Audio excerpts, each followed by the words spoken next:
ಕಾರಾಗೃಹ ತಪ್ಪು ಮಾಡಿದವರಿಗೆ ನರಕ ತೋರಿಸುವಂತ ಜಾಗ, ಕೈದಿಯಾಗಿ ಒಳಗೆ ಹೋದವರಿಗೆ ಹೊರಗಿನ ಪ್ರಪಂಚದ ಬೆಲೆ ತಿಳಿಸುವಂತ ಸ್ಥಳ.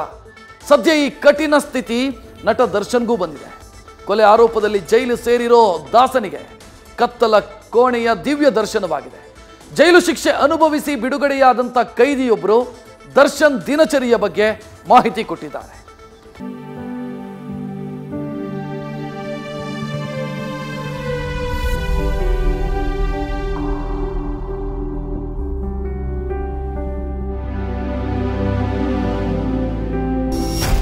ಸ್ಟಾರ್ ಪಟ್ಟದಲ್ಲಿ ಕೂತು ಸುಖ ಭೋಜನ, ಭವ್ಯ ಅರಮನೆಯ ವಾಸ, ಗುಂಡು ತುಂಡಿನ ಮೋಜು ಮಸ್ತಿ ಮಾಡ್ತಿದ್ದವರು ದರ್ಶನ್. ಆದ್ರೀಗ ಪರಪ್ಪನ ಅಗ್ರಹಾರದಲ್ಲಿ ಮುದ್ದೆ ಮುರಿಯುತ್ತಿದ್ದಾರೆ. ರೇಣುಕಾಸ್ವಾಮಿ ಕೊಲೆ ಕೇಸ್ನಲ್ಲಿ ಪಂಜರದ ಗಿಳಿಯಾಗಿದ್ದಾರೆ. ಇದೀಗ ಕೊಲೆ ಆರೋಪಿ ದರ್ಶನ್ರ ಸದ್ಯದ ಸ್ಥಿತಿ ಹೇಗಿದೆ ಅಂತ ಬಿಡುಗಡೆಯಾದ ಕೈದಿಯೊಬ್ರು ಬಿಚ್ಚಿಟ್ಟಿದ್ದಾರೆ.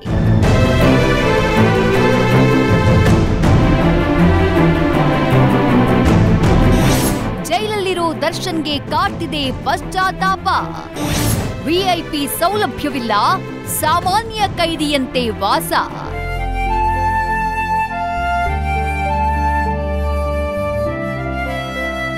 ಕಾರಾಗೃಹ ಹೆಸರೇ ಹೇಳುವಂತೆ ಅಲ್ಲಿಗೆ ಹೋದವರು ನರಕ ದರ್ಶನ ಅನುಭವಿಸದೆ ಹೊರಬರಲ್ಲ. ಇದೀಗ ಜೈಲಿನಲ್ಲಿ ಇದೇ ಕಷ್ಟವನ್ನ ಉಂಡು ದಾಸ ಕಾಲ ಕಳೀತಿದ್ದಾರೆ. ದರ್ಶನ್ ಪರಪ್ಪನ ಅಗ್ರಹಾರ ಜೈಲಿನಲ್ಲಿ ಹೇಗಿದ್ದಾರೆ ಅಂತ 21 ವರ್ಷಗಳ ಕಾಲ ಜೈಲಿನ ಕಹಿಯನ್ನ ಉಂಡ ತುರುವನೂರು ಸಿದ್ಧಾರೂಢ ಅನ್ನೋರು ತೆರೆದಿಟ್ಟಿದ್ದಾರೆ. ದರ್ಶನ್ ಸಾಮಾನ್ಯ ಕೈದಿಯಂತೆ ಕಂಬಳಿ, ಬೆಡ್ಶೀಟ್, ಜಿಮ್ಖಾನಾದಲ್ಲೇ ನಿದ್ದೆ ಮಾಡ್ತಾರೆ ಅಂತಾನು ಸಿದ್ಧಾರೂಢ ಹೇಳಿದ್ದಾರೆ. ಆರೋಪಕ್ಕೆ ಸಂಬಂಧಪಟ್ಟಂಗೆ ಪಶ್ಚಾತ್ತಾಪ ಖಂಡಿತ ಕಂಡಿದೆ ಸರ್. ನನಗೆ ಅವರ ಕಣ್ಣಲ್ಲಿ ನೋಡಿದ್ರೆ, ಅವ್ರ ಮುಖದಲ್ಲಿ ನೋಡಿದ್ರೆ, ಅವ್ರ ಮಾತಲ್ಲಿ ಕೇಳಿ ನೋಡಿದ್ದೀನಿ. ಬಟ್ ಆ ರೀತಿ ಅದ್ರ ಬಗ್ಗೆ ಮಾತಾಡಿಲ್ಲ ಅವರು. ಬಟ್ ಯಾಕಂದರೆ ಹೊರಗಡೆ ಇದ್ದಾಗ ಅವ್ರು ಮಾತಾಡೋ ಸ್ಟೈಲು, ಒಳಗಡೆ ಇದ್ದಾಗ ಮಾತಾಡೋ ಸ್ಟೈಲು ಗಮನಿಸಿದ್ವಲ್ಲ ಸರ್. ಒಬ್ಬ ಅಭಿಮಾನಿಯಾಗಿ ಅಲ್ಲಿ ಮಾತಾಡಬೇಕಾದ್ರೆ ಪ್ರತಿಯೊಂದೂ ಸಹ ಅವರು ಆಧ್ಯಾತ್ಮಕ್ಕೆ ಲಿಂಕ್ ಮಾಡ್ತಾರೆ. ನನ್ನ ಅಂದರೆ ಸಾಮಾನ್ಯ ಕೈದಿಗಳ ದಿನಚರಿ ಹೆಂಗಿರುತ್ತೆ, ದರ್ಶನ್ ಸರ್ದು ಹಂಗೆ ಇರುತ್ತೆ. ರೊಟೀನ್ ಲೈಫ್, ಬೇರೇನು ಬದಲಾವಣೆ ಇರಲ್ಲ. ಬೆಳಿಗ್ಗೆ 6:30 7 ಗಂಟೆಗೆ ಅನ್ಲಾಕ್ ಮಾಡ್ತಾರೆ. ಟೀ ಕಾಫಿ ರೂಮ್ ಮುಂದಕ್ಕೆ ಬರ್ತದೆ, ತಗೊಂಡು ರೂಮಲ್ಲಿ ಇಡ್ತಾರೆ. ಕಾಫಿ ಮತ್ತು ಅವತ್ತಿನ ತಿಂಡಿ ತಿನ್ನಬೇಕು, ಜೈಲು ತಿಂಡಿ. ಆಮೇಲೆ ಅಲ್ಲಿ ಸ್ನಾನ ಮಾಡೋಕೆ ರೂಮಲ್ಲೇ ನೀರು ಬರ್ತದೆ, ಸ್ನಾನ ಮಾಡ್ಕೋಬೋದು. ಜೈಲು ಕೂಡ ಸೋಪುನೇ ಹಾಕಬೇಕು.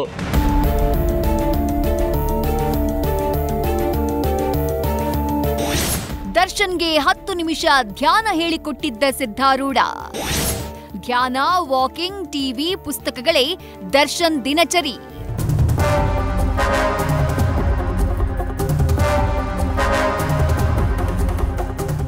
ಅಂದ್ಹಾಗೆ ಜೈಲಿನಲ್ಲಿ ದರ್ಶನ್ರನ್ನ ಸಿದ್ಧಾರೂಢ ಭೇಟಿ ಮಾಡಿದ್ದಾರೆ.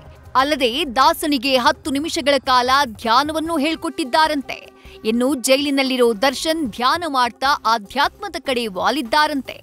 ಪುಸ್ತಕ ಓದೋದು, ವಾಕಿಂಗ್, ಟಿವಿ ನೋಡೋದೇ ದಿನಚರಿಯಾಗಿದೆಯಂತೆ. ಅವರು ಸರ್ ಬಾಸ್ ಹೊರಗಡೆ ಇರ್ತಾರೆ, ಪೊಲೀಸ್ ಅಧಿಕಾರಿ ಕರ್ಕೊಂಡೋಗಿ ಯಾರೋ ನಿನ್ನ ಅಭಿಮಾನಿ ಅಂತಪ್ಪ, ನಾಳೆ ಬಿಡುಗಡೆ ಆಗ್ತಿದ್ದಾರೆ, ಅದಕ್ಕೆ ನೀನು ನೋಡಲೇಬೇಕು ಅಂತ ಆಟ ಹಿಡ್ಕೊಂಡು ಕೂತಿದ್ದಾರೆ, ಭೇಟಿ ಆಗ್ತೀಯಾ ಅಂತ ಕೇಳಿದ ತಕ್ಷಣ ಸರ್ ಅಭಿಮಾನಿಗಳ ಮೇಲೆ ಅವ್ರಿಗೆ ಎಷ್ಟು ಗೌರವ ಇದೆ ಅಂತ ಅದೊಂದು ಸೀನ್ ಸಾಕು ಸರ್. ಒಂದು ಕ್ಷಣನೂ ಯೋಚನೆ ಮಾಡಲ್ಲ ಸರ್. ಅವರು ಕಳಿಸಿ ಅಂತಾರೆ. ಅವರು ಜಸ್ಟ್ ನೀನು ಅಭಿಮಾನಿ ಅಂತ ಬಂದಿದ್ದಕ್ಕೆ ಕಳಿಸಿ ಅಂತಾರೆ. ಅವರು ಹಿಂಗೆ ಅಂತಾರೆ, ಅವರು ಕಳಿಸಿ ಅಂತಾರೆ. ಅಭಿಮಾನಿಗಳ ಮೇಲೆ ಎಷ್ಟು ಗೌರವ ಇದೆ ಸರ್. 2 ನಿಮಿಷಕ್ಕಿಂತ ಜಾಸ್ತಿ ಮಾತಾಡಿಲ್ಲ ನಾವು. 10 ನಿಮಿಷ ಅವ್ರಿಗೆ ಧ್ಯಾನ ಮಾಡಿಸಿದ್ದೀನಿ ನಾನು. ಓಕೆ, ಧ್ಯಾನ ಎಲ್ಲ ಹೇಳ್ಕೊಟ್ಟಿದ್ದೀರಾ? ಹ್ಞೂ ಸರ್, 10 ನಿಮಿಷ ಧ್ಯಾನ ಮಾಡಿಸಿದ್ದೀನಿ. ಅಣ್ಣ 10 ನಿಮಿಷ ಮಾಡ್ತೀವಿ, 10 ನಿಮಿಷ ಅಣ್ಣ ಟೈಮ್ ಇಟ್ಕೊಂಡು ಮಾಡೋಣ ಅಂತಂದಾಗ ಮಾಡು ಅಂತ ಅಲ್ಲಿನ ಅಧಿಕಾರಿಗಳು ವಾಚ್ ಇರುತ್ತೆ ಅವ್ರ ಕೈಯಲ್ಲಿ. ಸರ್ 10 ನಿಮಿಷ ಸರ್ ಮಾಡಿಸ್ತೀನಿ. ಮಾಡ್ಸಪ್ಪ ಅಂತಾರೆ ಅವರು. 10 ನಿಮಿಷ ಡಿ ಬಾಸ್ಗೆ ನಾನು ಧ್ಯಾನ ಮಾಡಿಸ್ತೀನಿ. ಅದೊಂದು ನನಗೆ ತುಂಬ ಖುಷಿ. ಟಿ ವಿ ಆನ್ ಮಾಡಿರಲಿಲ್ಲ. ಬಟ್ ಪುಸ್ತಕಗಳು ಭಾಳ ಕಲೆಕ್ಷನ್ ಮಾಡಿ ಇಟ್ಕೊಂಡಿದ್ದಾರೆ ಅವರು. ಆಧ್ಯಾತ್ಮ ಪುಸ್ತಕಗಳು ವಿವೇಕಾನಂದಕ್ಕೆ ಸಂಬಂಧಪಟ್ಟಿರೋ ಯೋಗಿ ಆತ್ಮಕಥೆ, ರಾಮಾಯಣ, ಭಗವದ್ಗೀತೆ, ಮಹಾಭಾರತ ಇವೆಲ್ಲ ಇಟ್ಕೊಂಡಿದ್ದಾರೆ ಅವರು ಓದಲಿಕ್ಕೆ. ಅವರು ಪುಸ್ತಕಗಳನ್ನ ಜಾಸ್ತಿ ಓದ್ತಾ ಇದ್ದಾರೆ ಈಗ. ಪರಪ್ಪನ ಅಗ್ರಹಾರ ಜೈಲಿನಲ್ಲಿ ರೌರವ ನರಕ ದರ್ಶನ. ಜೈಲೂಟವನ್ನೇ ತಿನ್ನುತ್ತಾ ಬೇಸತ್ತು ಹೋದ್ರ ಕಾಟೇರ.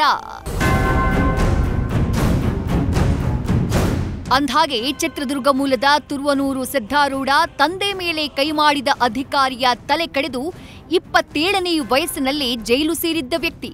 ಆದ್ರೆ ಈಗ ಸನ್ನಡತೆಯ ಆಧಾರದಲ್ಲಿ 21 ವರ್ಷಗಳ ಕಾಲ ಬಳ್ಳಾರಿ ಜೈಲಿನಲ್ಲಿ ಶಿಕ್ಷೆಯನ್ನ ಅನುಭವಿಸಿ ಹೊರಬಂದಿದ್ದಾರೆ. ಇವರು ಜೈಲಿನಲ್ಲಿದ್ದಾಗ ಅಲ್ಲಿ ಸಿಗ್ತಾ ಇದ್ದ ಊಟ, ಅಲ್ಲಿರೋ ಕಷ್ಟ, ಈಗ ದರ್ಶನ್ ಅನುಭವಿಸ್ತಾ ಇರೋ ನರಕವನ್ನ ಬಿಚ್ಚಿಟ್ಟಿದ್ದಾರೆ. ಪ್ರತಿಯೊಂದು ಸೆಲ್ಗಳಿಗೆ ಹೆಸರಿಟ್ಟಿರ್ತಾರೆ ಸರ್, ಅಷ್ಟೇ ಹೆಸರು. ಅದು VIP ಸೆಲ್ ಅನ್ನೋದು ಒಂದು ಹೆಸರು ಅಷ್ಟೇ. ಅಂದರೆ ಅಲ್ಲಿಗೆ ಯಾರೂ ಅಲೋವ್ ಮಾಡಲ್ಲ, ಯಾರೂ ಹೋಗಂಗಿಲ್ಲ. ಅಲ್ಲಿ ಯಾವಾಗಲೂ ಒಬ್ಬ ಡ್ಯೂಟಿ ಶಿಫ್ಟು ಪೊಲೀಸ್ ಒಬ್ಬ ಜೈಲರು, ಒಬ್ಬ ವಾರ್ಡ್ರುಗಳು, ಹೆಡ್ ವಾರ್ಡ್ರುಗಳು ಎಲ್ಲ ಡ್ಯೂಟಿ ಮಾಡ್ತಿರ್ತಾರೆ ಅಲ್ಲಿ. ದರ್ಶನ್ ಸಾರಿಗೆ ಏನಾದರೂ ಬೇಕು ಅಂತ ಅನಿಸಿದ್ರೆ ಅವ್ರಿಗೆ ಹೇಳ್ಬಿಟ್ಟು ತರಿಸ್ಕೋಬೇಕಷ್ಟೇ. ಅದು ಜೈಲೊಳಗೆ ದೊರೆಯೋ ವಸ್ತುಗಳನ್ನ ತರಿಸ್ಕೋಬೋದು ಅಷ್ಟೇ, ಹೊರಗಡೆಯಿಂದ ಏನೂ ಅಲೋವ್ ಮಾಡಲ್ಲ. ಏನು ಅಲ್ಲ, ಊಟ ಸಹ ಅಲೋವ್ ಮಾಡ್ತಿಲ್ಲ ಸರ್ ಅಲ್ಲಿ. ನಮ್ಮ ಬಳ್ಳಾರಿ ಜೈಲಾಗಾದ್ರೂ ಊಟ ಕೊಡ್ತಾರೆ, ಇಲ್ಲಿ ಅವರಿಗೆ ಜೈಲು ಊಟನೇ ತಿನ್ನಿಸ್ತಾರೆ ಸರ್. ಅದು ತಿಂದರೆ ಮೋಸ್ಟ್ಲಿ ಇವತ್ತು ನಾಳೆ ಅಲ್ಲ, ಇನ್ನೊಂದು 10 ವರ್ಷ ಬದುಕೋರು ಅದನ್ನು ತಿಂದರೆ ಇವತ್ತು ನಾಳೆಗೆ ಸತ್ತೋಗ್ಬಿಡ್ತಾರೆ. ಫುಡ್ ಕ್ವಾಲಿಟಿ ಮಾತ್ರ ಲೋ ಕ್ಲಾಸ್ ಫುಡ್ ಸರ್. ಅದು ಕೈ ಸಿಕ್ಬಿಟ್ರೆ ಮಾತ್ರ ನರಕ ತೋರಿಸ್ಬಿಡ್ತು ಸರ್, ನರಕ, ಭಯಂಕರ ನರಕ ತೋರಿಸುತ್ತೆ. ಅದನ್ನು ನಮ್ಮ ಬಾಸ್ಗೂ ತೋರಿಸ್ತಾರೆ ಅವರು.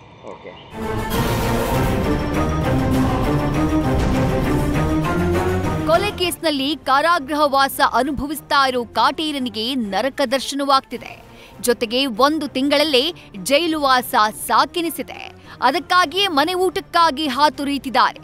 ಇದೆಲ್ಲದರ ಮಧ್ಯೆ ತುರುವನೂರು ಸಿದ್ಧಾರೂಢ ತಮ್ಮ ಮಾತಿನಲ್ಲೇ ಹೊರಗಿನ ಪ್ರಪಂಚಕ್ಕೆ ಜೈಲಿನ ದರ್ಶನ ಮಾಡಿಸಿದ್ದಾರೆ. ಯಾರೂ ತಪ್ಪು ಮಾಡಿ ಕಾರಾಗೃಹದ ಕದ ತಟ್ಟಬೇಡಿ ಎಂಬ ಜಾಗೃತಿಯನ್ನ ಮೂಡಿಸುತ್ತಿದ್ದಾರೆ. Sandesh, crime bureau, news first.